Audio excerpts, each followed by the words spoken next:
जिस दिन मुझे बड़े रईस खानदान की बड़ी दीदी घर लेकर आई, उसी वक्त मैंने देखा कि दूसरी दीदी अपने उस trash green tea type boyfriend को लेकर दादाजी के सामने घुटनों पर बैठी हुई थी। दोनों रो रो कर ड्रामा कर रहे थे। दादाजी भी पिघल चुके थे और बस हाँ बोलने ही वाले थे कि तभी पूरे परिवार ने अचानक उसकी मन की आवाज सुन ली। अरे बेवकूफ दीदी, उसने सच में तुमसे 1 रुपया सीधे नहीं लिया, लेकिन पूरा इनडायरेक्ट तरीके से चूस रहा है।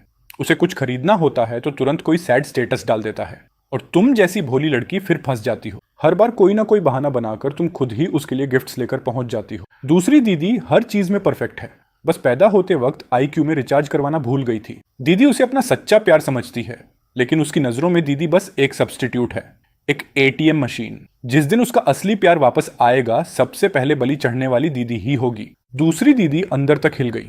क्या मतलब बलि चढ़ा दी जाएगी? क्या मतलब सब्स्टिट्यूट? दादाजी भी शॉक्ड थे। ये क्या मामला है? क्या ये बच्चे की इनर वॉइस है? उन्होंने चुपके से सबके रिएक्शंस देखने शुरू किए और तभी उनकी नजर अपनी सबसे काबिल पोती बड़ी दीदी पर पड़ी। दोनों दादा पोती की अंडरस्टैंडिंग कमाल की थी। बड़ी दीदी बिना एक्सप्रेशन बदले हल्का सा सिर हिलाकर इशारा कर गई।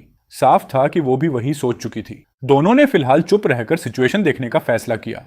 उधर लड़के को कुछ समझ ही नहीं आया कि कुछ मिनटों में माहौल कितना बदल चुका है। उसने देखा कि दूसरी दीदी बार बार उसे देख रही है, लेकिन उसने ध्यान नहीं दिया।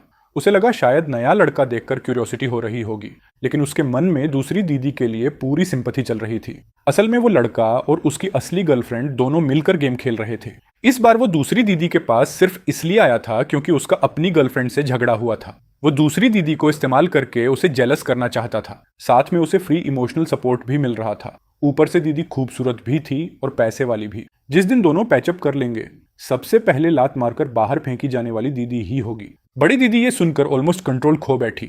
उसने गहरी सांस ली। अगर सिर्फ पैसे का नुकसान होता तो वो मैटर नहीं करता था। उसने कई बाचान का हाथ पकड़कर दादाजी के सामने कहा, जो भी हो, बाचान ने कभी मेरी जान बचाई थी। अगर वो नहीं होता तो आज मैं भी नहीं होती। दादाजी, क्या ये किसी भी चीज से ज्यादा इंपॉर्टेंट नहीं है? दादाजी ने तिरस्कार से होंठ सिकोड़ दिए। होश में आ जाओ, पुराने जमाने खत्म हो चुके हैं। अब कोई जान बचाने के बदले शादीवाड़ी नहीं करता। वो अब भी और ताना मारते उससे पहले ही फिर वही बेधड़क इनर वॉइस गूंज उठी। सही कहा। वैसे इस काइबा चांद ने दूसरी दीदी की जान बचाई कब थी?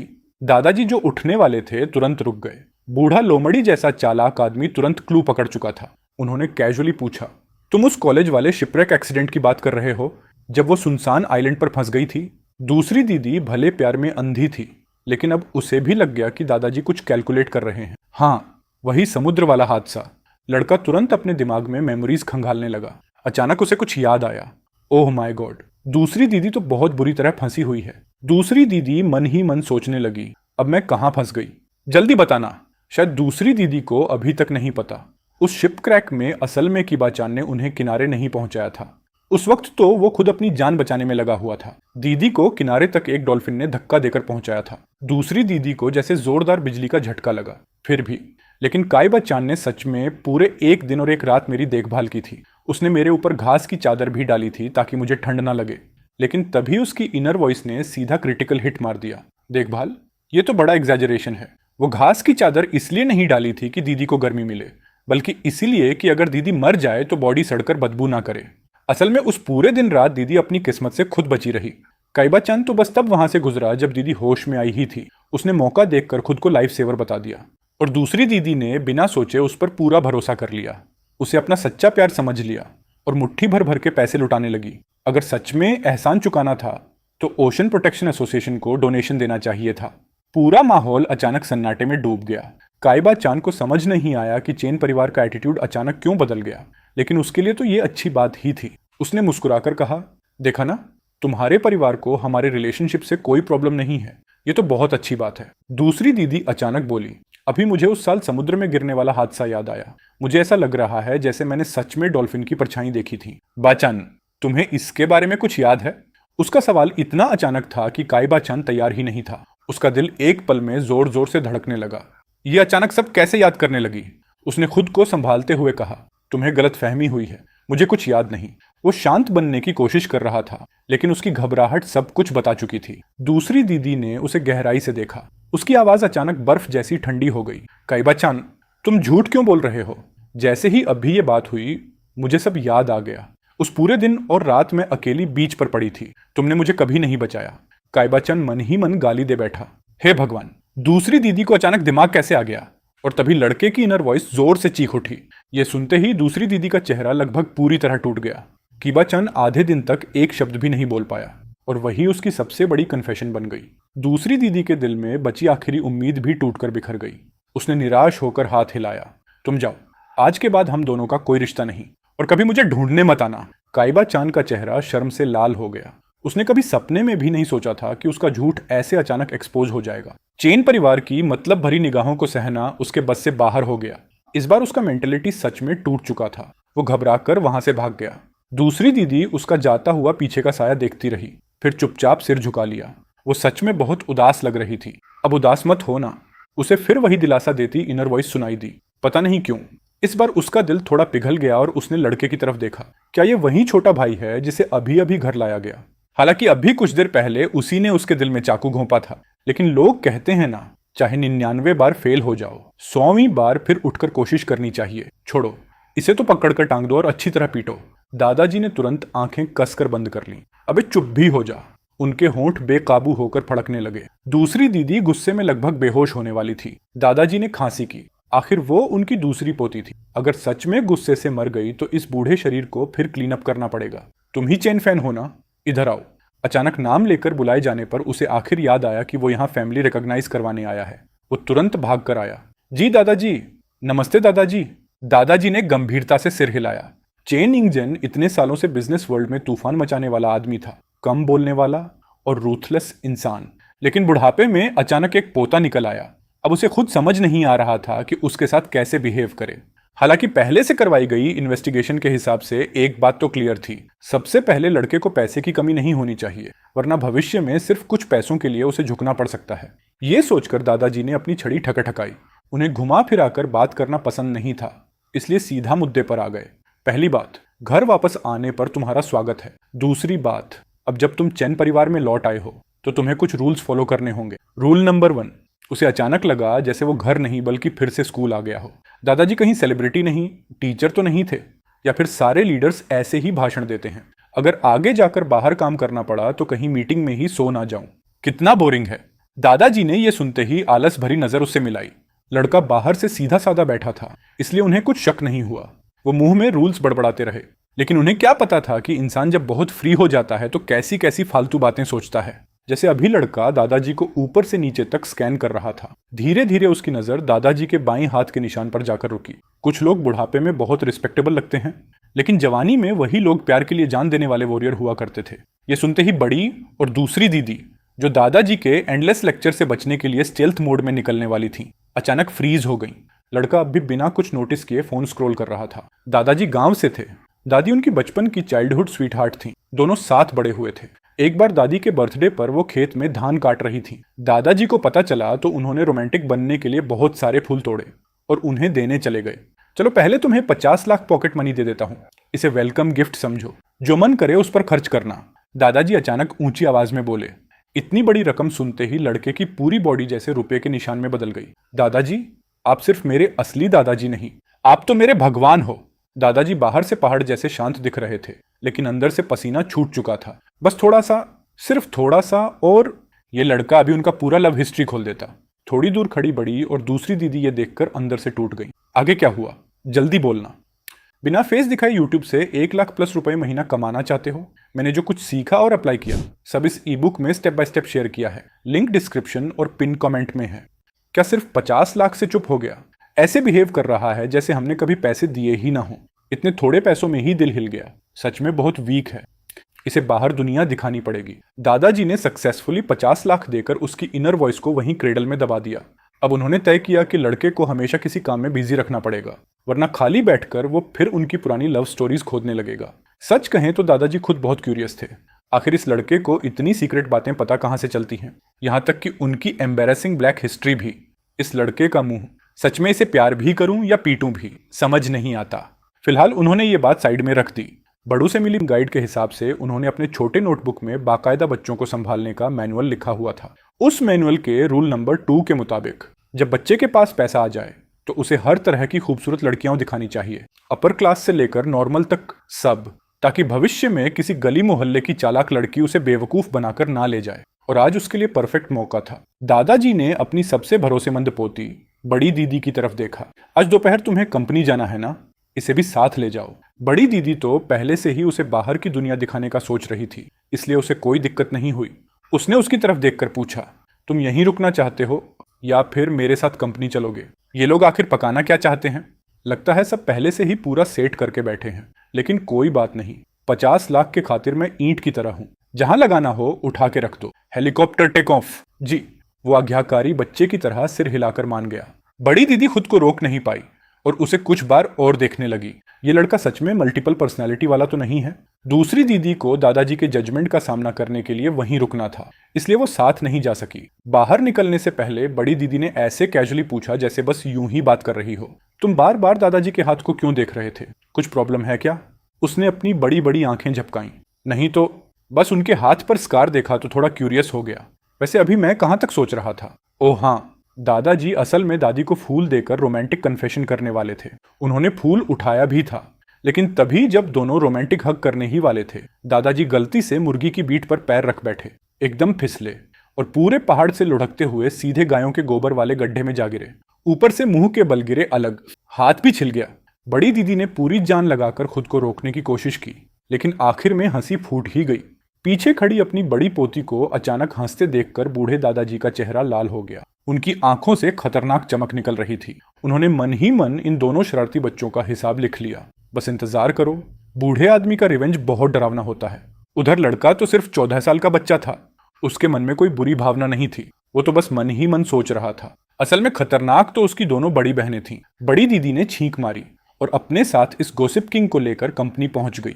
उसे लगा अगर वो ज्यादा देर चुप रहा तो माहौल ऑकवर्ड हो जाएगा, इसलिए उसने क्यूरियोसिटी से पूछा, दीदी आपकी कंपनी कैसी है? बड़ी दीदी ने कैजुअल अंदाज में जवाब दिया, बस ठीक ठाक है। स्केल बहुत बड़ा नहीं है, इनकम भी बस ठीक है, लेकिन फ्यूचर में अगर तुम गर्लफ्रेंड ढूंढो तो कम से कम हमारी कंपनी जितने लेवल वाली लड़की ढूंढना। कंडीशंस ज्यादा टफ नहीं है। गाड़ी कंपनी बिल्डिंग के नीचे जाकर रुकी। उसने गर्दन पीछे मोड़ी, इतनी मोड़ी कि लग रहा था अभी टूट जाएगी, फिर भी बिल्डिंग की छत दिखाई नहीं दी। तो ये होता है स्केल बड़ा नहीं। मतलब बड़ी दीदी चाहती हैं कि मैं जिंदगी भर सिंगल रहूं। सपने में भी नहीं सोचा था। जब वो ये सोच रहा था, बड़ी दीदी ने संयोग से सब सुन लिया। उसने भौं उठाई और हल्के से उसके सिर पर थपकी मारी। क्या देख रहे हो, जल्दी अंदर चलो। सबसे ऊपर वाली मंजिल पूरी की पूरी सीईओ ऑफिस एरिया थी। बड़ी दीदी जाकर अपनी डेस्क पर बैठ गई। मेरी अभी एक वीडियो मीटिंग बाकी है, तुम पहले बाहर जाकर खेल लो, बाद में मैं तुम्हें कंपनी घुमाऊंगी। उसने ध्यान से कुछ देर सुनने की कोशिश की, लेकिन जल्दी ही इंटरेस्ट खत्म हो गया। उसकी नजर फिर बड़ी दीदी पर टिक गई, जो पूरी सीरियसनेस से काम कर रही थी। साइड एंगल से बड़ी दीदी कितनी खूबसूरत लग रही है। उसकी ये सिंप वाली इनर वॉइस सुनकर बड़ी दीदी के होंठ हल्के से ऊपर उठ गए। ऐसा नहीं था कि उसने पहले कभी अपनी तारीफ नहीं सुनी थी। सच तो ये था कि बचपन से इतने कॉम्प्लीमेंट्स सुने थे कि कान पक चुके थे, लेकिन उनमें कितने लोग सच बोलते थे कौन जाने। ये लड़का अलग था, वो सच में दिल से ऐसा सोच रहा था, फिर वो खुश क्यों ना होती। लेकिन तभी उसकी लंबी भारी सांस फिर सुनाई दी। इतनी सुंदर वुमन, लेकिन उसकी सबसे ट्रस्टेड सेक्रेटरी पहले से ही राइवल कंपनी के साथ मिली हुई है। जल्द ही उसे फंसाकर जेल भेजा जाएगा, ऊपर से फाइनेंशियल क्राइम का इल्जाम भी लगेगा। उस सेक्रेटरी ने कई सालों से सीक्रेटली फेक अकाउंट्स बनाए हुए हैं। अब मैं क्या करूं? दीदी को कैसे वार्निंग दूं कि उन्हें शक भी ना हो? मैंने कंपनी का कोई प्रोजेक्ट तक ज्वाइन नहीं किया। अगर अचानक बोल दूं तो बहुत सस्पिशियस लगेगा, लेकिन अगर कुछ ना किया तो बड़ी दीदी सच में जेल चली जाएंगी। बड़ी दीदी का चेहरा तुरंत ठंडा पड़ गया। उन्होंने हाथ में पकड़ा कॉफी कप जोर से टेबल पर पटका। वो घबराकर सिर उठाने लगा। तभी अंदर आया फाइनेंस डिपार्टमेंट का मैनेजर भी डर गया। प्रेसिडेंट चेन, कोई प्रॉब्लम है क्या? बड़ी दीदी ने शांत आवाज में कहा। अचानक याद आया कि काफी समय से अकाउंट्स चेक नहीं किए। तैयारी करो, पिछले कुछ सालों के सारे फाइनेंशियल रिकॉर्ड्स मुझे भेजो। फाइनेंस मैनेजर को कुछ समझ नहीं आया, लेकिन उसने और कुछ पूछने की हिम्मत नहीं की। वो तुरंत तैयारी करने चला गया। लड़का आंखें झपकाने लगा। बड़ी दीदी अचानक अकाउंट्स चेक करने क्यों लगी? क्या अभी इस अंकल मैनेजर ने कुछ बोला था जिससे उनका अटेंशन गया? पूरे साल के अकाउंट्स बहुत ज्यादा थे। सारा कैश फ्लो कलेक्ट और ऑर्गेनाइज करने में कम से कम अगले दिन तक का समय लगना ही था। उस बीच बड़ी दीदी उठी और उसे हाथ से बुलाया। चलो, मैं तुम्हें कंपनी घुमाती हूँ और रास्ते में उन 3 सेक्रेटरीज को भी देख लेते हैं, पता तो चले कौन मुझे फंसाने की सोच रहा है। लेकिन दोनों जैसे ही एलिवेटर के पास पहुंचे, सामने से एक आदमी आता दिखा। उसने परफेक्टली फिटिंग नीला सूट पहना हुआ था। चेहरे पर आधा चालाक और आधा मासूम एक्सप्रेशन था। पूरा वाइब ऐसा जैसे कोई नया कॉलेज ग्रेजुएट सोसाइटी में कदम रख रहा हो। अभी पूरी तरह मैच्योर नहीं हुआ, लेकिन बड़ा बनने की एक्टिंग कर रहा हो। वो डॉक्यूमेंट्स देने आया था। जैसे ही उसने बड़ी दीदी को देखा, वो तुरंत सीधा होकर खड़ा हो गया। Hello president chain. बड़ी दीदी ने हल्का सा सिर हिलाया। डॉक्यूमेंट्स मेरी डेस्क पर रख दो। ये कौन है? कुछ जाना पहचाना सा लग रहा है। जैसे ही बड़ी दीदी ने उसकी फैमिलियर इनर वॉइस सुनी, वो मुड़कर देखने लगी। उन्होंने देखा कि वो बिना पलक झपकाए जोली को घूर रहा था। उनकी भौहें अनजाने में सिकुड़ गईं। जोली एक अनाथ था जिसे दादाजी की चैरिटी सपोर्ट करती थी। यहाँ तक कि जब बड़ी दीदी ने यूनिवर्सिटी ज्वाइन की और चेन ग्रुप संभाल लिया, तब भी उन्होंने उसकी मदद बंद नहीं की। कुछ साल पहले तो उसे विदेश पढ़ने भी भेजा था। फिर पिछले साल ग्रेजुएशन के बाद उसे वापस बुलाकर अपने ट्रस्टेड एड की तरह ट्रेन किया। क्या वही मुझे धोखा देगा? नहीं, ऐसा नहीं हो सकता। सिर्फ 1 मिनट के अंदर बड़ी दीदी के दिमाग में काउंटलेस कॉन्स्पिरेसी थ्योरीज घूम गईं, लेकिन बाहर से वो बिल्कुल काम रही। उन्होंने परिचय करवाया। ये जोली है, मेरा सेक्रेटरी। और ये मेरा छोटा भाई चेन फैन। जोली थोड़ा सावधानी से बोला, हेलो यंग मास्टर। उसने भी बड़े कॉन्फिडेंस से जवाब दिया। जोली मन ही मन सोचने लगा, वाकई रिच फैमिली का यंग मास्टर है। लेकिन उसे क्या पता था कि उसका नाम सुनते ही लड़के के दिमाग में 10,000 घोड़े दौड़ पड़े थे। जोली, वही फ्यूचर वाला ऑफिस एलीट जो बड़ी दीदी के जेल से निकलने के बाद भी पूरी लॉयल्टी से उनके साथ रहा, जो उनके लिए जान देने तक को तैयार था, जो रिवेंज लेने के लिए उनका सबसे भरोसेमंद आदमी बन गया था। लेकिन अभी ये इतना बिखरा हुआ क्यों दिख रहा है? ये ट्रांसफॉर्मेशन क्या है? क्या ये कोरिया जाकर प्लास्टिक सर्जरी करवाकर आया था? बड़ी दीदी ये सुनकर कुछ पल के लिए स्टंट रह गईं। उन्होंने कभी जेल नहीं काटी थी, लेकिन अगर भाई की बात सच निकली तो वो कल्पना कर सकती थी कि जेल से निकलने के बाद उनकी हालत कितनी मिसेरेबल रही होगी। और ऐसी हालत में भी जोली उनका साथ नहीं छोड़ता। लेकिन अफसोस, जोली का अंत अच्छा नहीं था। बड़ी दीदी को जेल में पुरानी बीमारी फिर से हो गई थी। रिवेंज बीच रास्ते में ही रुक गया। जोली तो पहले से ही अकेला इंसान था। इतने तूफानों के बाद आखिर में उसने एक्सेलरेटर पूरा दबा दिया और सीधे मेन कल्प्रिट को साथ लेकर मर गया। Mutual destruction. बड़ी दीदी ने जोली के चेहरे पर बची हुई वो हल्की सी यूथफुल इनोसेंस देखी। उनकी आंखें अनजाने में नरम पड़ गईं। चेन परिवार कभी किसी लॉयल इंसान के साथ बुरा नहीं करेगा। देखो, इससे पूरा जूलिंग वाला स्क्रिप्ट पकड़ा हुआ है। बदला पूरा होने से पहले ही रास्ते में गिर गया। मरते दम तक लॉयल्टी निभाई। थैंक यू भाई। बड़ी दीदी के सिर में दर्द होने लगा। क्या ये छोटा भाई इमोशनल सीन्स के लिए ओवर सेंसिटिव है? लेकिन एक बात अब तय थी, अगर उसकी बातों के प्रूफ मिल गए तो जोली अब कंपनी का टॉप कल्टीवेशन टारगेट बनने वाला था। बड़ी दीदी ने जोली से कहा, मैं अपने भाई को कंपनी दिखाने ले जा रही हूं, तुम भी साथ चलो। जी।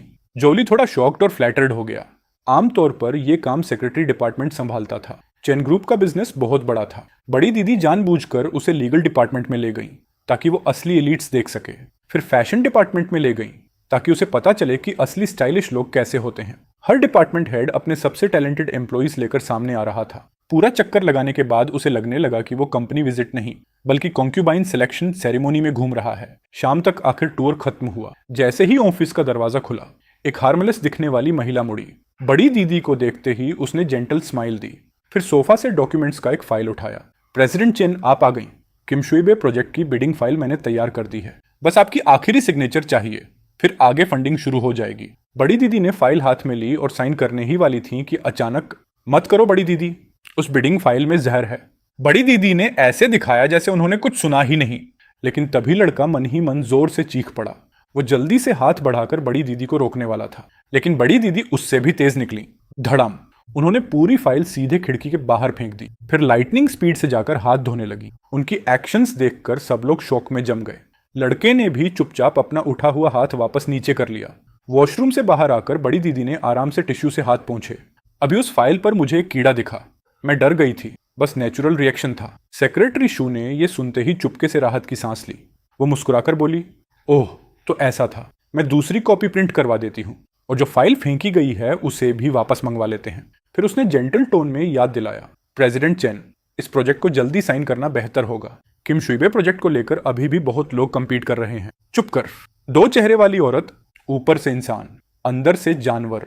बड़ी दीदी की फीलिंग्स इस्तेमाल करके दूसरी कंपनी के लिए स्पाई बनी हुई है। इस किमशुइबे प्रोजेक्ट में बाद में बहुत बड़ी प्रॉब्लम आने वाली है। वो जमीन भी इशू में फंस जाएगी। फिर रूमर्स हर तरफ फैलेंगे और तब ये बड़ी आराम से फेक अकाउंट्स वाली फाइल्स बाहर निकाल देगी। फिर सारी ब्लेम बड़ी दीदी पर डाल देगी। बड़ी दीदी ने इसे दिल में जगह दी और ये उन्हें नाली में धक्का देने की तैयारी कर रही है। सच में मरने लायक औरत है। उसकी यादों में सब कुछ अब भी साफ था। किमथुइलोन वाला इंसिडेंट ही चेन परिवार की बर्बादी की शुरुआत था। बड़ी दीदी ने सेक्रेटरी चू की तरफ डिसबिलीफ भरी नजरों से देखा। उन्होंने बहुत लोगों पर शक किया था, लेकिन कभी सपने में भी सेक्रेटरी शू पर शक नहीं किया, क्योंकि दोनों हाई स्कूल से बेस्ट फ्रेंड्स थीं। सेक्रेटरी शू का घर गरीब था, इसलिए शुरुआती सालों में बड़ी दीदी हमेशा उसकी मदद करती रही। ग्रेजुएशन के बाद तो उन्होंने उसे सीधे चेन ग्रुप में नौकरी भी दिलवाई, लेकिन अब उसके चेहरे को देखते ही बड़ी दीदी के अंदर बिट्रेयल की आग भड़क उठी। आखिर क्यों? तभी इनर वॉइस फिर गूंज उठी, और इस बार बड़ी दीदी से भी ज्यादा गुस्से में थी। बेचारी बड़ी दीदी अभी तक अंधेरे में फंसी हुई है। ये सेक्रेटरी शू शुरू से ही जानबूझकर बड़ी दीदी के करीब आई थी। असल में ये शू ग्रुप के चेयरमैन की नाजायज बेटी है। उस आदमी ने उस समय अफेयर किया था जब उसकी असली पत्नी प्रेग्नेंट थी, और इसी औरत को वो अपना ट्रू लव बोलता था। सेक्रेटरी शू खुद जानती थी कि इलिजिमेट चाइल्ड होने की वजह से वो कभी ओपनली ऊपर नहीं आ सकती, इसलिए फ्यूचर में पावर हथियाने के लिए उसने जानबूझकर बड़ी दीदी के पास आना शुरू किया। ओह हाँ, याद आया, ये सेक्रेटरी चू वही लड़की है जिसके पीछे काइबा चान पागलों की तरह घूम रहा था। पता नहीं दोनों का पैचअप हुआ या नहीं। काइबा चान का नाम सुनते ही बड़ी दीदी की आंखें ठंडी पड़ गईं। तो उस आदमी का भी इसमें हाथ है। उधर लड़के के थॉट्स चलते रहे, शायद दोनों का फिर से मेल हो गया होगा। काइबा चान सेक्रेटरी चू के लिए काफी बड़ा हेल्पर था। भले दूसरी दीदी ने उसे छोड़ दिया हो, लेकिन उसके हाथ में अभी भी सेक्रेटरी चू की कमजोरी थी। पहले काइबा चान दूसरी दीदी के साथ कंपनी आया करता था और सेक्रेटरी चू की डॉक्यूमेंट्स में मदद भी करता था। दोनों बेसिकली एक ही रस्सी से बंधे टिड्डे हैं, या तो दोनों बचेंगे या दोनों मरेंगे। बड़ी दीदी मन ही मन ठंडी हंसी हंसी, थोड़ी देर में झोली को इन्वेस्टिगेशन करने भेजती हूँ। सेक्रेटरी चू को जरा भी अंदाजा नहीं था कि इतने कम समय में उसकी पूरी असलियत नंगी हो चुकी है। वो नई प्रिंट हुई बिडिंग फाइल लेकर वापस आई। उसके चेहरे की स्माइल किसी मास्क की तरह चिपकी हुई थी। प्रेसिडेंट चेन, अब आप साइन कर सकती हैं। बड़ी दीदी ने फाइल की तरफ देखा। जल्दी नहीं है। वो आराम से अपनी सीट पर बैठ गई। सेक्रेटरी शू तुरंत बेचैन हो गई। लेकिन प्रेसिडेंट चेन, इस प्रोजेक्ट के पीछे बहुत लोग पड़े हैं और इसका फ्यूचर भी बहुत ब्राइट है। अगर सिर्फ कुछ मिनट की देरी में कोई दूसरा इसे ले गया तो? सेक्रेटरी शू अंदर से पैनिक होने लगी। ये वही योजना थी जिसे वो कई सालों से तैयार कर रही थी। सब कुछ सेट था, बस शुरुआत बाकी थी। लेकिन पहला कदम ही बिगड़ गया। उसे समझ ही नहीं आया।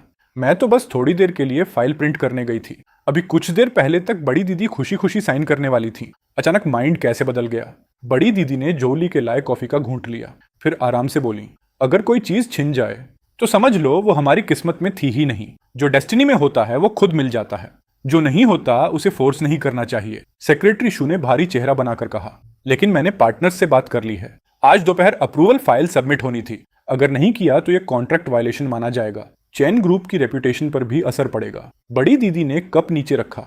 वो तो आसान है, पार्टनर साइड को बोल देना कि काम के बीच पता चला बॉयफ्रेंड चीटिंग कर रहा है, तो चीटिंग पकड़ने चली गई थी। लड़का मन ही मन हंसी रोक नहीं पा रहा था। पिछले जन्म में बड़ी दीदी शायद पांडा रही होंगी। इतनी ब्लैक बेलीड कैसे हो सकती हैं? सेक्रेटरी शू के होंठ फड़क गए। प्रेसिडेंट चैन, मजाक मत कीजिए, उधर वाले सच में जल्दी में हैं। बड़ी दीदी ने अचानक ठंडी आवाज में पूछा, लिटिल शू, हमें एक दूसरे को जानते कितना समय हो गया? सेक्रेटरी शू इस अचानक मूव से डर गई। उसकी आंखें हल्का सा बचने लगीं। लगभग 10 साल। हाँ, पूरे 10 साल। बड़ी दीदी शीशे की खिड़की की तरफ देखने लगी, जैसे कोई पुरानी बात याद कर रही हो। 10 साल बहुत लंबा समय होता है, इतना कि इंसान पूरी तरह बदल जाए। लेकिन हो सकता है मैं कभी किसी को सच में समझ ही ना पाई। सेक्रेटरी शू का दिल धक से रह गया। ये क्या मतलब था? उसने चुपके से बड़ी दीदी को ऑब्जर्व किया, लेकिन सामने वाली हमेशा की तरह काम थी। पूरे शरीर से वही कोल्ड ब्लडेड बिजनेस क्वीन वाली ओरा निकल रही थी। बड़ी दीदी ने शांत आवाज में कहा, प्रोजेक्ट की जल्दी नहीं है। किम शुई बे की बिडिंग मैं बाद में डिसाइड करूंगी। मेरे पास अभी कुछ और काम है। वैसे भी बिडिंग परसों है ना, अभी टाइम है। जी। President chain. सेक्रेटरी चू अंदर से पूरी तरह उलझ चुकी थी, लेकिन गिल्ट की वजह से वो और ज्यादा प्रेशर डालने की हिम्मत नहीं कर पाई। उसके जाते हुए पीछे को देखते हुए बड़ी दीदी की आंखें गहरी हो गईं। अगर कल इन्वेस्टिगेशन में सच में सेक्रेटरी शू की फेक अकाउंट्स वाली बात निकल आई तो बड़ी दीदी उसे कभी चैन से जीने नहीं देंगी। हाँ, वो उसे जेल नहीं भेजेंगी, क्योंकि उनके हिसाब से जेल के बाहर ऐसी जिंदगी जीना जहां इंसान मर भी ना सके और जी भी ना सके, वही असली सजा होती है। उस रात विला की तीसरी मंजिल के आखिर में बने स्टडी रूम में बड़ी दीदी ने दादाजी को कंपनी में आज जो कुछ हुआ था सब डिटेल में बताया। उसी वक्त फाइनेंस डिपार्टमेंट का मैनेजर भी रात भर जागकर पिछले सालों के अकाउंट्स लेकर पहुंचा। जांच करने पर सच में 1 करोड़ की कमी निकली। इन्वेस्टिगेशन के हिसाब से इस काम में वाइस फाइनेंस मैनेजर भी शामिल हो सकता था। दादाजी का चेहरा बेहद खराब हो गया। उन्हें उम्मीद नहीं थी कि बड़ी दीदी के इतने करीब के लोग ही इतना बड़ा प्रॉब्लम बन जाएंगे, लेकिन थोड़ी देर बाद उन्हें राहत भी महसूस हुई। अच्छा हुआ आज अचानक उनके दिमाग में आइडिया आया और उन्होंने लड़के को बड़ी दीदी के साथ कंपनी भेज दिया, वरना आगे क्या होता वो सोच भी नहीं सकते थे। क्या ये बूढ़ा शरीर इतना बड़ा झटका सह पाता? दादाजी लंबी सांस भरकर बोले, इस बार सच में उस बच्चे की वजह से सब बच गया। तभी अचानक एक जोरदार इनर वॉइस फिर गूंज उठी, बचाओ। दादाजी और बड़ी दीदी दोनों का चेहरा बदल गया। नॉलेज भी दुख की तरह होता है, सब मेरे दिमाग से भागता जा रहा है। अब मेहनत नहीं करनी, कल स्कूल बंक मार देता हूँ, कोई अमीर आंटी ढूंढकर उसे शुगर बेबी बन जाता हूँ, जिंदगी सेट। दादाजी ने सिर पकड़ लिया। ये लड़का दिन भर आखिर सोचता क्या रहता है? घर का पैसा कम पड़ गया क्या जो रिच वुमन ढूंढने निकलेगा? उधर उसी मंजिल के दूसरे कमरे में लड़का सिर पकड़कर परेशान बैठा था। होमवर्क का आधा हिस्सा कर लिया था, बाकी आधा समझ ही नहीं आ रहा था। आखिर उसने तय किया कि कल स्कूल जाकर सिचुएशन के हिसाब से मैनेज करेगा। उसने कंबल ओढ़ा और आराम से सो गया। अगली सुबह सूरज निकलने से पहले ही उसे दुखी पत्नी जैसे चेहरे के साथ स्कूल जाना पड़ा। ये बोरिंग जिंदगी तो पहले से ही मर्डर प्लान कर रही है। वो मुंह फुलाकर बंद मुंह में ठूंस रहा था। बस कर शिकायतें। दादाजी ने उसके हाथ में दूध का गिलास पकड़ा दिया, फिर चिंता से बोले, तुम्हारी 5वीं बहन भी उसी स्कूल में पढ़ती है, क्लास 11 में है, नाम है चेन जियांग, अगर कुछ हो तो उसी के पास जाना। वो ब्लैंक होकर उन्हें देखने लगा, दिमाग पूरी तरह खाली। दादाजी अब भी बगल में खड़े मूंछें फुलाए घूर रहे थे। ये बदमाश लड़का हर बार आधी बात बोलकर रुक जाता है, हिम्मत है तो बाकी भी बोल। लेकिन इससे पहले कि दादाजी उसे उकसाते, ड्राइवर अंदर आ गया। वही रोज उसे स्कूल छोड़ने ले जाता था। यंग मास्टर तैयार हो गए? अब नहीं निकले तो लेट हो जाएगा। आ रहा हूं। दादाजी सच में उसे पकड़कर पूछताछ करना चाहते थे कि आखिर वो किस बात को छिपा रहा है, लेकिन वो सिर्फ हेल्पलेस होकर उसे भागते हुए देख पाए। जैसे ही मेन गेट बंद हुआ, दादाजी नीचे नाश्ता करने आती बड़ी दीदी पर चिल्लाए, फौरन 5वीं लड़की को कांटेक्ट करो, आज वो जहां भी जाए चेन फैन को साथ लेकर जाए। 30 मिनट बाद वो देश के सबसे famous private noble high school पहुंच चुका था। यहाँ पढ़ने वाले बच्चे या तो बहुत अमीर थे या बहुत पावरफुल। हर साल काउंटलेस पेरेंट्स अपने बच्चों को यहाँ भेजने के लिए टूट पड़ते थे। अगर यहाँ किसी स्ट्रॉन्ग बैकग्राउंड वाले स्टूडेंट से फ्रेंडशिप हो जाए तो फ्यूचर प्रैक्टिकली सेट माना जाता था। ड्राइवर ने पूछा, यंग मास्टर, क्या मैं आपको अंदर छोड़ दूं? ये बैडमिंटन बैग और बुक्स काफी हैवी लग रहे हैं। थैंक्स अंकल, लेकिन जरूरत नहीं। उसने हाथ हिलाया और बैडमिंटन बैग उठाया। बैग के अंदर से मेटल टकराने की आवाज आई। कुछ सेकंड दोनों चुप हो गए। ड्राइवर हिचकिचाकर बोला, यंग मास्टर, आपका बैडमिंटन रैकेट टूट गया क्या? क्या नया खरीद दूं? नहीं नहीं, सच में जरूरत नहीं। ये कहकर वो तेजी से स्कूल के अंदर भाग गया। बिल्डिंग के नीचे पहुंचकर उसने बैग की जिप खोली। बच गया। थोड़ा सा और होता तो पकड़ा जाता। अंदर बैडमिंटन रैकेट नहीं, लोहे की छड़ थी। अपने एक्सपीरियंस के हिसाब से वो जानता था, एक बार लीन परिवार से निकाल दिए जाने के बाद जो लोग पहले चापलूसी करते थे वही सबसे पहले हमला करेंगे, और इस सब के पीछे सबसे ज्यादा हाथ लीन रोई का होगा। ऊपर से कल उसने उसे बेइज्जत भी किया था, तो आज वो आग में घी डालने का काम जरूर करेगा। उसे याद आया कैसे पहले उसकी डेस्क पर गंदी गालियां लिख दी जाती थीं, कैसे लगभग उसके सिर पर बोरा डालकर पीट दिया गया था। उसकी आंखों में अचानक जागे हुए शिकारी जैसी एक्साइटमेंट चमक उठी। चलो शिकार का समय शुरू। जब वो अपनी क्लास में पहुंचा तो उसकी पुरानी सीट पर कोई दूसरा लड़का बैठा था, लेकिन उसे गुस्सा नहीं आया। वो सीधे पीछे वाली आखिरी रो में गया, जहां खिड़की के पास डस्टबिन के बगल वाली सीट्स थी। वही उसकी ऑफिशियल जगह थी। डेस्क पर लाल पेंट से बड़े बड़े अक्षरों में लिखा था, कचरा। लेकिन उम्मीद के उलट उसकी सीट पर पहले से एक लड़की बैठी थी। उसने किताब से चेहरा ढका हुआ था और दोनों पैर आराम से डेस्क पर रखे थे। अच्छा, नया खेल शुरू किया है। उसने भौं उठाई। क्लासरूम की अजीब खामोशी पर उसने ध्यान तक नहीं दिया, क्योंकि जब भी पूरी क्लास तमाशा देखने बैठती थी माहौल हमेशा ऐसा ही होता था। आवाज सुनकर लड़की ने धीरे से किताब नीचे की, आलसी और बेपरवाह आवाज में बोली, आ गए। लेकिन उसके पूरा बोलने से पहले ही हवा में एक स्मूथ आर्क बना। लोहे की छड़ सीधा उसके चेहरे की तरफ जा पहुंची। लड़के की आंखें बेहद ठंडी थीं। या तो आज मुझे नई डेस्क मिलेगी या फिर आज तुम यहां से बाहर नहीं जाओगी। लेकिन अगले ही पल उसका चेहरा टूट गया। अरे बाप रे, ये तो मेरी 5वीं दीदी है। आज इन्हें अचानक मेरी याद कैसे आ गई? उधर 5वीं दीदी अभी तक शौक में थी, क्योंकि उनके इस छोटे भाई ने आते ही उन पर हमला कर दिया था। फोन पर तो कहा गया था कि वो एकदम नाजुक मासूम मेमने जैसा लड़का है, तो फिर उसके सामने खड़ा ये कौन था? उसके दिमाग का क्वेश्चन मार्क अभी पूरा बना भी नहीं था कि अचानक वही अजीब इनर वॉइस फिर सुनाई दी, और वो आवाज सामने खड़े लड़के की आवाज से पूरी तरह मैच कर रही थी। 5वीं दीदी को लगभग सब समझ आ गया। क्या ये वही लेजेंडरी आदमी है जिसे हेवन ने चुना है? अगर ऐसा है तो सब एक्सप्लेन हो जाता है। 5वीं दीदी ने खुद को जितना कूल दिखा सकती थी उतना दिखाने की कोशिश की। जानबूझकर आवाज भारी करके बोली, छोटे भाई, पहली बार मिल रहे हैं, क्या तुम अपनी बहन से कुछ नहीं कहोगे? लड़का मुंह खोल ही रहा था कि बगल में कुर्सी मेज गिरने की आवाज गूंज गई। हे भगवान! 5वीं दीदी भी छोटे भाई की तरह फुल वाइल्ड निकली। स्कूल हॉस्टल सिस्टम वाला था। पांचवी दीदी आज आराम से डॉर्मेट्री में सो रही थी कि अचानक बड़ी दीदी का फोन आ गया। उन्हें उस छोटे भाई से मिलने भेजा गया जिसे उन्होंने कभी देखा तक नहीं था। ऊपर से धमकी भी मिली, अगर नहीं गई तो बैंक कार्ड फ्रीज कर दूंगी। इसलिए पांचवी दीदी को इविल कैपिटलिज्म के आगे झुकना पड़ा।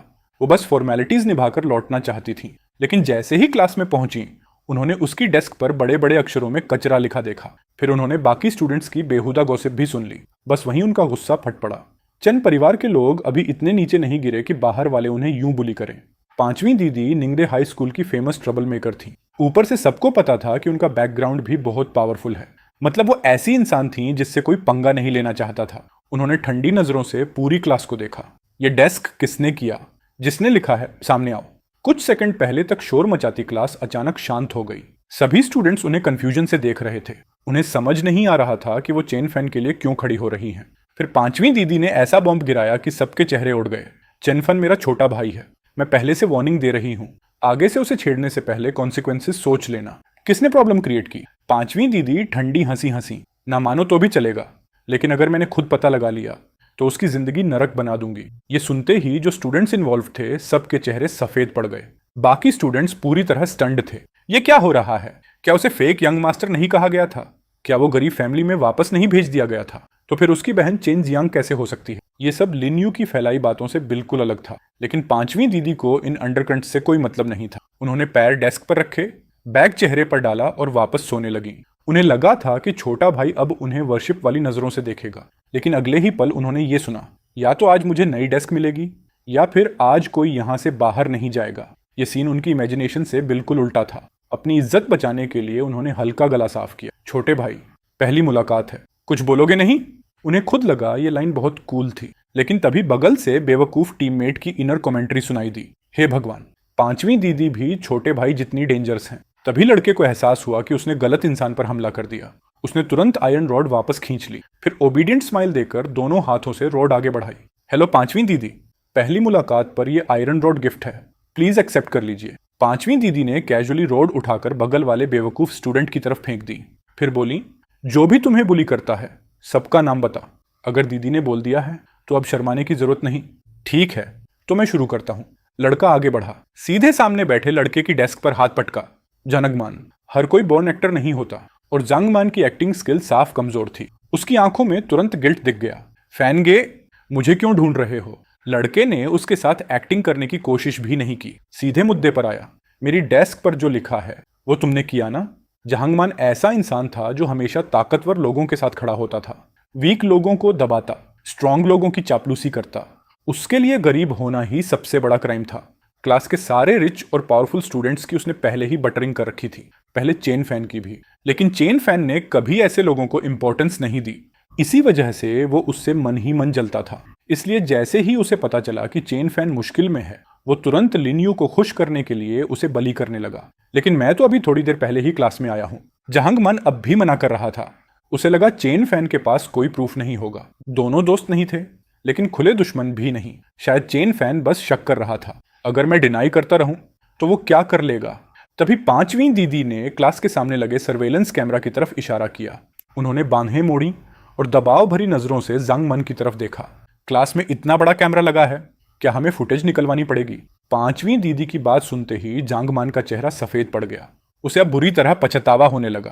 पहले उसे पता था कि chain fan fake young master है, फैमिली भी गरीब है, कोई बैकिंग नहीं है, ऊपर से उसकी पढ़ाई भी इतनी आउटस्टैंडिंग नहीं थी। इसलिए उसे लगा प्रिंसिपल और टीचर्स कभी उसका साइड नहीं लेंगे। यही सोचकर वो लोग बिना डर के उसे बुली कर रहे थे, कैमरा से भी नहीं बच रहे थे। लेकिन किसे पता था कि सिचुएशन तूफान की तरह पलट जाएगी। चेन फैन के चेहरे पर मासूम लेकिन डेंजरस स्माइल थी। इतना ट्रबल लेने की क्या जरूरत है? यहाँ बैठे काफी लोगों ने सीन देखा होगा ना? इतना सुनते ही स्टूडेंट्स बोलने लगे। या हाँ, मैंने देखा था। सुबह सुबह जांगमान पेंट की बाल्टी लेकर आया था। उसने ब्रश से डेस्क पर लिखा था। हर एक्यूजेशन सीधे जांगमान पर गिर रही थी। नहीं, ऐसा नहीं है। मैं तो शुरू में उसे बुली भी नहीं करना चाहता था। ये सब फेंक चेन और चुवेई ने उकसाया था। अचानक नाम सुनते ही वो दोनों भी उछल पड़े। बकवास मत कर। जब पता चला था कि चेन फैन गरीब हो गया है, सबसे पहले बदला लेने को कौन एक्साइटेड था? हम इतने सालों से क्लासमेट्स हैं, मेरा इससे कोई लेना देना नहीं। प्लान तुम दोनों ने बनाया था। मैं तो सोच रहा था कि उसके आने पर उसे बचा लूंगा। कुत्ते जैसी बकवास बंद कर। तीनों वहीं एक दूसरे को काटने लगे। पूरा सीन बिल्कुल कुत्तों की लड़ाई जैसा हो गया। क्लास टीचर दरवाजे पर खड़ी ये सब देख रही थी। न अंदर आने की हिम्मत, न बाहर जाने की, बस चुपचाप अपनी प्रेजेंस कम करने की कोशिश कर रही थी। उधर वो तीनों लड़के लाल आंखों से सच में लड़ने लगे। पांचवी दीदी ठंडे चेहरे से तमाशा देखती रही। फिर उन्होंने चेन फैन की तरफ देखा। उसके चेहरे पर जरा भी इमोशन नहीं था। उन्होंने मन ही मन सोचा, क्या इस बुलिंग ने छोटे भाई को मेंटली हर्ट कर दिया? उन्हें बड़ी दीदी की वार्निंग याद आई, आज पूरा दिन उसका ध्यान रखना। पांचवी दीदी ने सोचा कि आज वैसे भी पढ़ाई नहीं होने वाली, तो वो सीधे उसे लेकर निकलने का फैसला कर बैठी। वो क्लास टीचर के सामने जाकर खड़ी हो गई। बगल में लड़ रहे तीनों लड़कों को उन्होंने देखा तक नहीं। जब ये लोग लड़ लें तो मेरी तरफ से मैसेज पहुंचा देना। बिना फेस दिखाए यूट्यूब से 1 लाख+ रुपए महीना कमाना चाहते हो? मैंने जो कुछ सीखा और अप्लाई किया सब इस ई बुक में स्टेप बाय स्टेप शेयर किया है। लिंक डिस्क्रिप्शन और पिन कमेंट में है। चेन ग्रुप इस बात को याद रखेगा और बेहतर होगा ये बात इनके पेरेंट्स तक भी पहुंचे। मुझे यकीन है उनका फैमिली सर्कल खुद समझ जाएगा क्या करना है। फिर उन्होंने बड़ी दीदी को करंट सिचुएशन का शॉर्ट मैसेज भेजा। उसके बाद क्लास टीचर से बोली, चैन फैन के लिए छुट्टी अप्रूव कर दीजिए, आज मैं इसे अपने साथ ले जा रही हूँ। जी। क्लास टीचर नेचुरली मना करने की हिम्मत नहीं कर पाई। चैन फैन ने धीरे से पांचवी दीदी की स्लीव खींची। पांचवी दीदी, तो क्या अब मैं हॉस्टल से सामान पैक करके घर जा सकता हूँ? दीदी।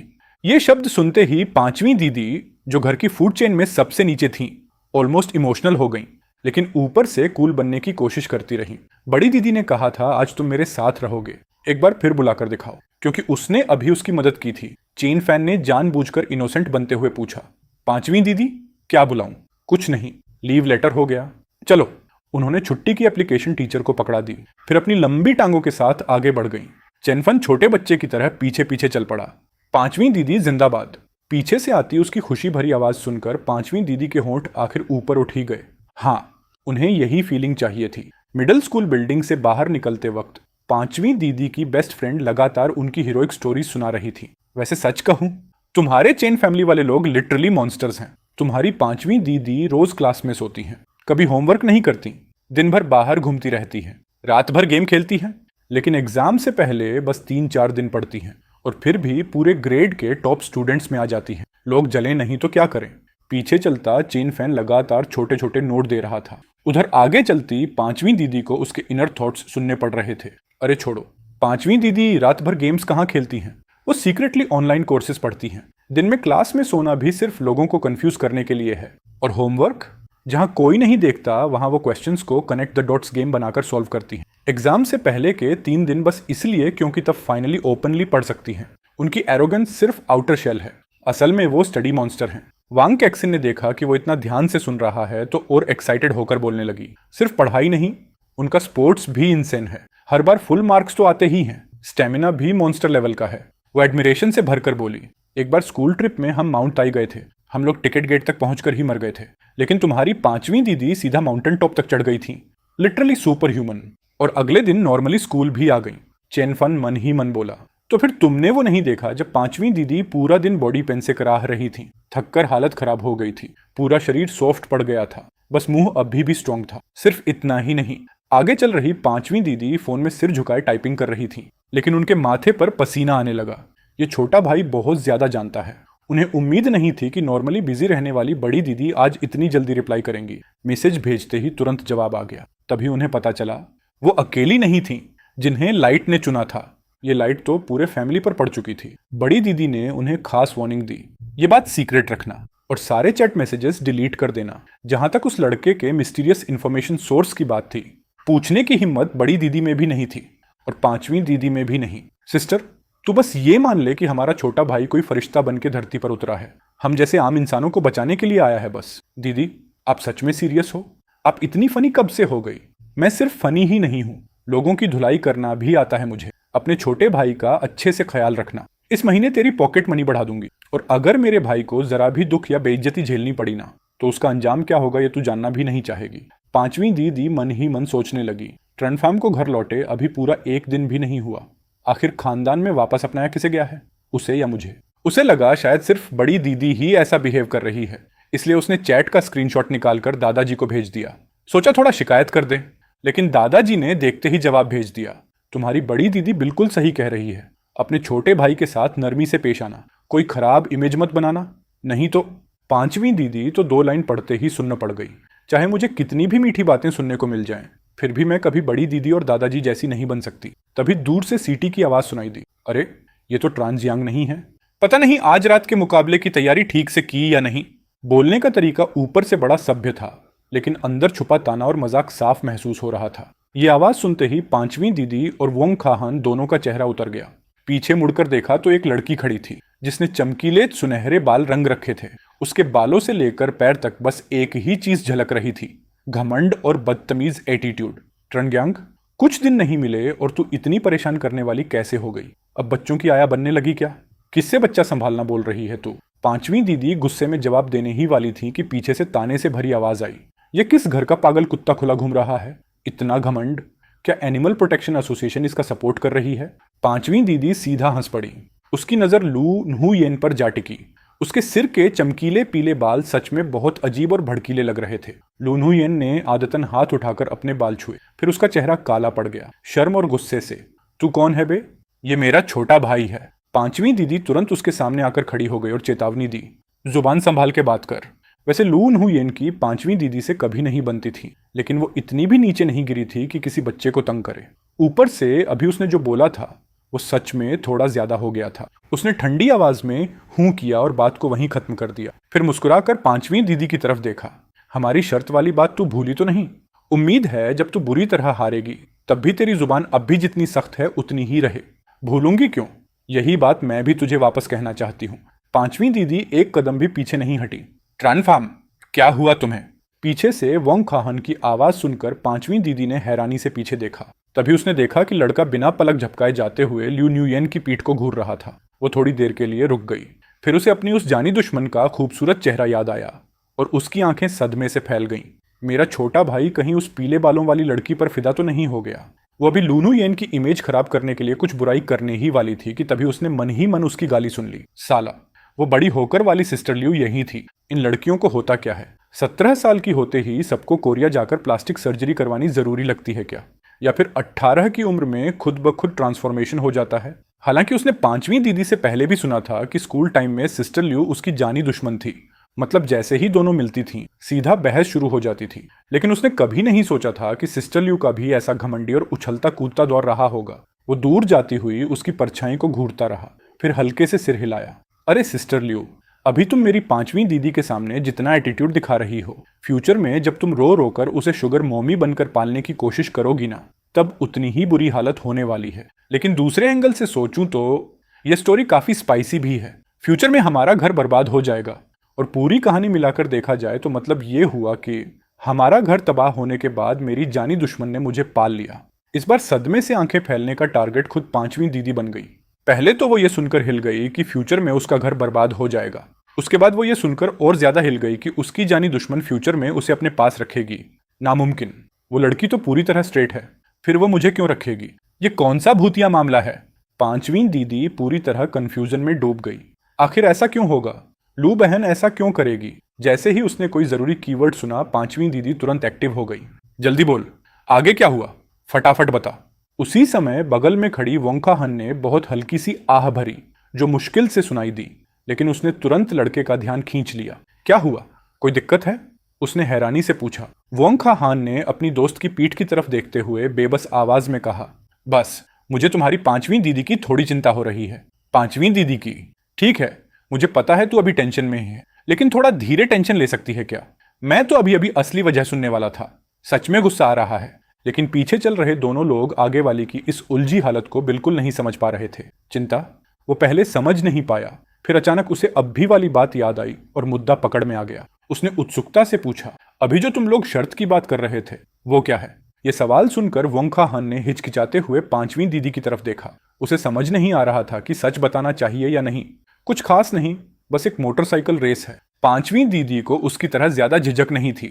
उसने बाल झटकते हुए आराम से कहा, आज रात 8 बजे पहाड़ी सड़क पर मेरी और लू न्हुयेन की रेस है। स्पीड और पैशन की लड़ाई। जो हारेगा वो 1 महीने तक दूसरे के लिए चाय डालेगा, पानी लाएगा और छोटा नौकर बनकर काम करेगा। दूसरे की हर बात मानना, चाय डालना, पानी लाकर देना। ये तो पूरी तरह फ्यूचर वाली पांचवी दीदी की ट्रीटमेंट लग रही है। बस सिस्टर ल्यू का एक शब्द और वो खुशी खुशी चाय परोसने लगती है। पांचवी दीदी के पास इतना बढ़िया फायदा हमेशा से था क्या?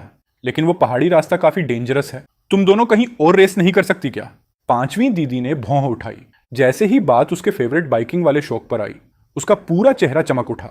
वो दांत दिखाकर हंसते हुए बोली, मेरी स्किल्स पर भी तुझे भरोसा नहीं है क्या? रिलैक्स रह, सिर्फ पहाड़ी सड़क ही क्या, 18 मोड़ों वाली मौत की सड़क भी हो, तेरी दीदी आराम से निकल जाएगी। ठीक है, टेंशन मत ले।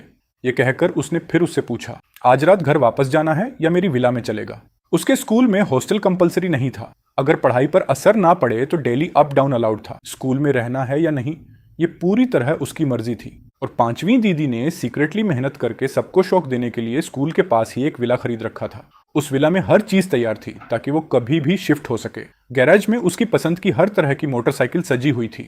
उसे पता नहीं क्यों, लेकिन इस पहाड़ी रेस वाली बात को लेकर उसके मन में अजीब बेचैनी हो रही थी। इसलिए उसने बोला कि वो भी उसके साथ विला चलेगा। पांचवी दीदी ने पहले से लीव ले रखी थी, इसलिए वो बिना कुछ बोले उसे साथ ले गई। लेकिन जैसे ही दरवाजा खुला, उसे तुरंत पछतावा हुआ, क्योंकि वो भूल गई थी कि लड़का अब उस दीवार को देख रहा था जो पूरी तरह इंग्लिश वोकैबुलरी, इंपॉर्टेंट नोट्स और स्टिकी पेपर्स से भरी हुई थी। अब वो सच में पढ़ाई का पागल बन चुका था। सामने से आने वाले वार से बचना आसान होता है, लेकिन छुपे हुए तीरों से बचना मुश्किल।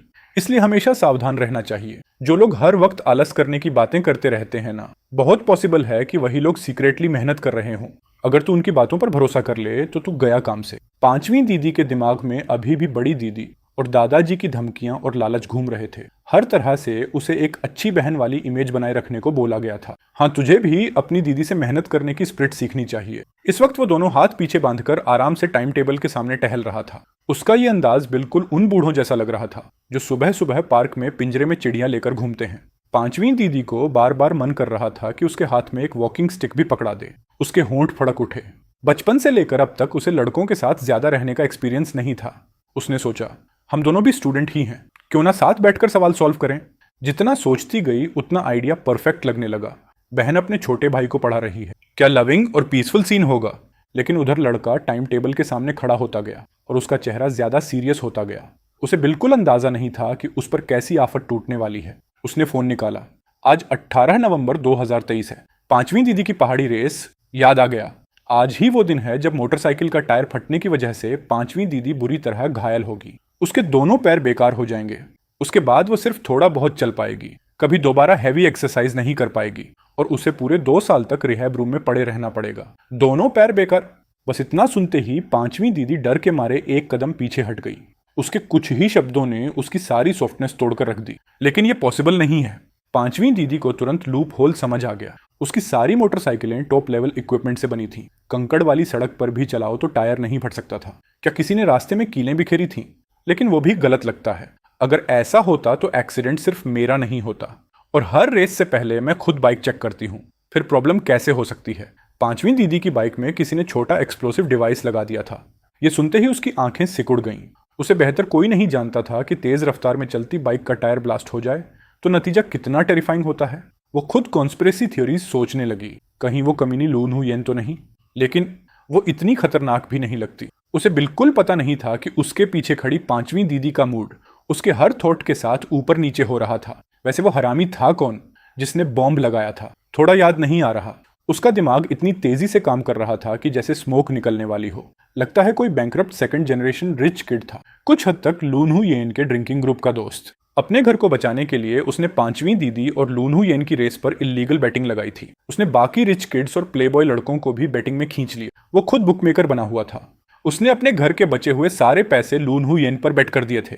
पता नहीं कैसे, लेकिन उसे पांचवी दीदी के विला का एड्रेस मिल गया और वो गराज में घुस गया और वहीं उसने उसकी बाइक के टायर में बॉम्ब फिट कर दिया। ऊपर से पांचवी दीदी के चेहरे पर अब भी स्माइल थी, लेकिन असल में वो अंदर ही अंदर अपने दांत पीस रही थी। सीरियसली, ऐसी भी घटिया हरकत हो सकती है? ये जुआरी कमीने सच में मरने लायक हैं। सिर्फ इलीगल गैम्बलिंग डेन चलाने का क्राइम ही काफी है उस नामहीन हरामी को अंदर सड़ाने के लिए। उस हरामी को उसके किए की पूरी सजा मिलनी चाहिए। पुलिस बुलानी पड़ेगी। पांचवी दीदी चुपचाप अपने दिमाग में प्लान बनाने लगी। जब पुलिस उस कमीने को पकड़ेगी ना, तब मैं खुद जाकर ल्यूनू येन का मजाक उड़ाऊंगी। पूछूंगी उससे कि आखिर वो किस तरह के भूत प्रेत जैसे लोगों के साथ घूमती है। और इसी घटना की वजह से जब लूनहू येन को बाद में पूरा सच पता चला, तब से वो हमेशा पांचवी दीदी के एक्सीडेंट को लेकर गिल्टी फील करती रही। यहाँ तक कि बाद में जब हमारा परिवार बर्बाद हो गया, तब भी वो पांचवी दीदी को छोड़कर नहीं गई। उसने तो यहाँ तक बोल दिया था कि वो पांचवी दीदी को खुद पाल सकती है। आखिर पांचवी दीदी की ये हालत भी उसी बैटिंग रेस की वजह से हुई थी जो शुरू में उसी ने निकाली थी। अगर वो रेस ना होती तो शायद ये सब कभी नहीं होता। बस अफसोस ये है कि पांचवी दीदी के 100 किलो शरीर में से 99 किलो तो रिबेलियन भरा पड़ा है। कुछ भी हो जाए, वो कभी मानती ही नहीं थी कि कोई उसे पाल पोस कर रखे। सच में थोड़ा दुखद है। ये छोटा भाई फिर कैसी अजीबोगरीब बातें सोचने लगा। पांचवी दीदी ने मन ही मन होंठ भींचे। चलो, उस लुनु येन में अभी भी थोड़ी इंसानियत बची है, इसी वजह से इस बार उसे छोड़ देती हूँ, उसका मजाक नहीं उड़ाऊंगी। ऐसा सोचते ही वो खुद अपनी ही महानता से इंप्रेस हो गई। दुनिया में मेरे जैसी दयालु और ब्रॉड माइंडेड इंसान आखिर हो भी कैसे सकती है। उधर अचानक लड़के के दिमाग में एक आइडिया आया। वो मुड़कर पांचवी दीदी की तरफ चमकती स्माइल के साथ बोला, पांचवी दीदी, क्या आप मुझे अपनी मोटरसाइकिल दिखा सकती हो? मैंने आज तक कभी बाइक नहीं देखी, थोड़ा देखना चाहता हूँ। लेकिन अंदर ही अंदर वो सोच रहा था, सपने देख। ये बात मैं सीधे पांचवी दीदी को नहीं बता सकता, मुझे खुद ही एक्शन लेना पड़ेगा। पहले गराज का पूरा लेआउट समझ लेता हूँ, फिर कैजुअली पूछूंगा कि आज रात वो कौन सी बाइक लेकर रेस करेगी। साथ में टायर के स्पेक्स भी पूछ लूंगा। पांचवी दीदी देखने में ऐसी लगती है जो छोटे बच्चों को आसानी से खुला छोड़ देती होगी। फिर मैं कोई बहाना मारकर क्वाइटली निकल जाऊंगा। सबसे पहले मेडिकल स्टोर जाकर स्ट्रॉन्ग स्लीपिंग पिल्स खरीदूंगा, फिर उसी मॉडल के नए टायर्स खरीद लूंगा। जब पांचवी दीदी गहरी नींद में होगी तब क्वाइटली टायर्स बदल दूंगा। अपने दिमाग में पूरा प्लान बनाकर वो खुद अपनी सीक्रेट मेहनत से शॉक्ड हो गया।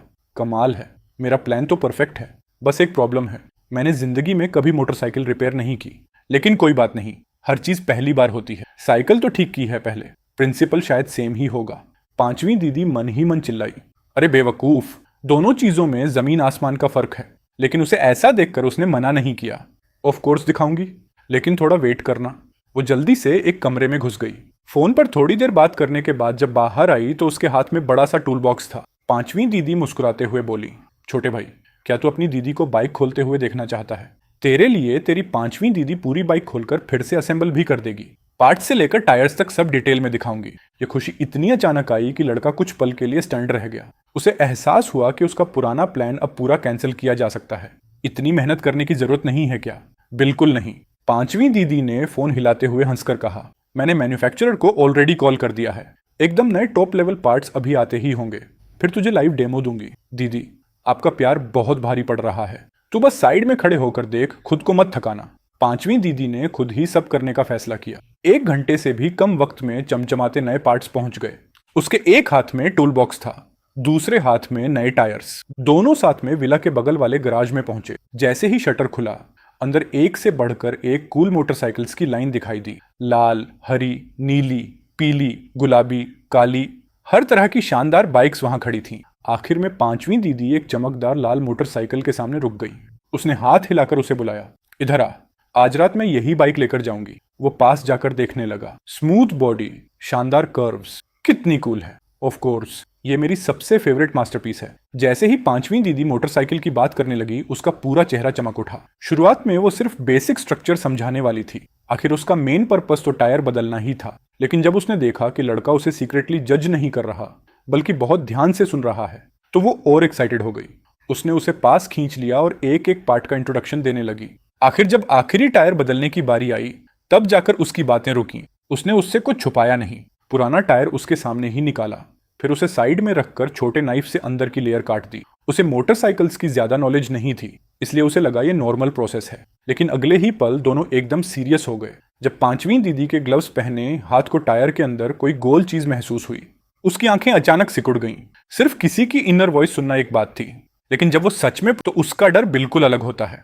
इस वक्त उसे लड़के के मुंह से सुना अपना फ्यूचर याद आ गया। दोनों पैर बेकार। बस ये सोचते ही उसके पूरे शरीर में बर्फ जैसी ठंडक दौड़ गई।